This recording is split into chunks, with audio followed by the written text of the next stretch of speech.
नमस्ते दोस्तों, आप सब कैसे हैं। आशा करती हूँ आप सब लोग बहुत अच्छे होंगे। तो मैं एक छठी मैया का गीत लेकर आई हूँ। चलिए आपको छठी मैया का गीत सुनाते हैं और आप लोग गीत सुनिए, जैसे भी लगे कमेंट बॉक्स में बताइएगा। तो चलिए देर न करते हुए हम गीत सुनाते हैं।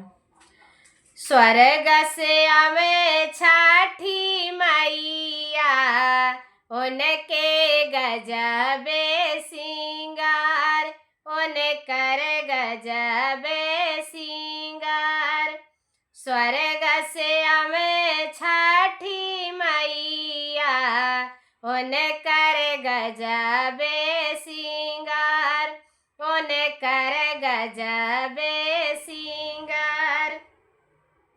लाली डोलिया बैठाई छठी मैया, अब भोले बाबा बना ले कहार, भोले बाबा बना ले कहार।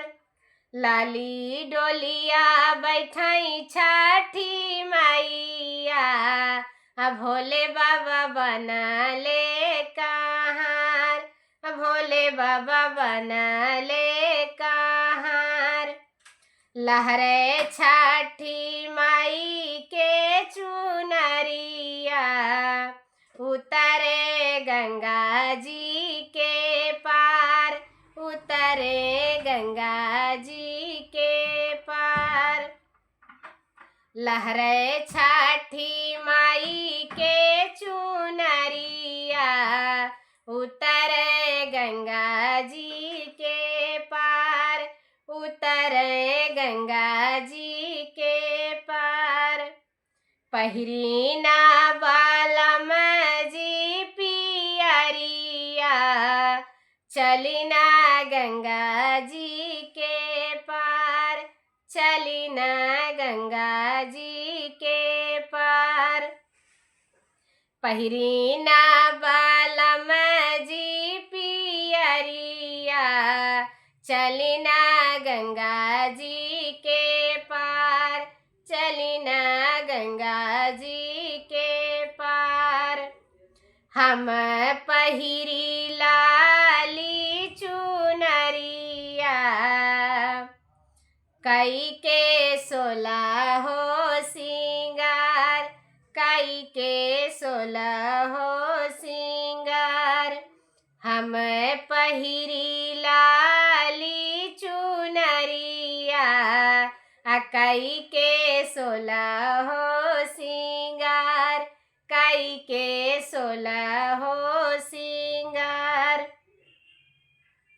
छठी माई से करबो बिनतिया, दी है हमारा सुहाग, दी है हमारा सुहाग। छठी माई से करबो बिनतिया, दी है हमारा सुहाग, दी है हमारा सुहाग। अमर होखे माथे कैसे नुरवा, चूड़िया खाना कहीं हमार, चूड़िया खाना के हमार।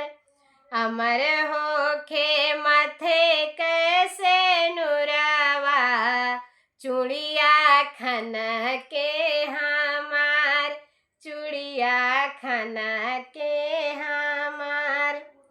अमर होखे गोदी के बालकवा, पूरे मन सा हमार, पूरे मन सा हमार।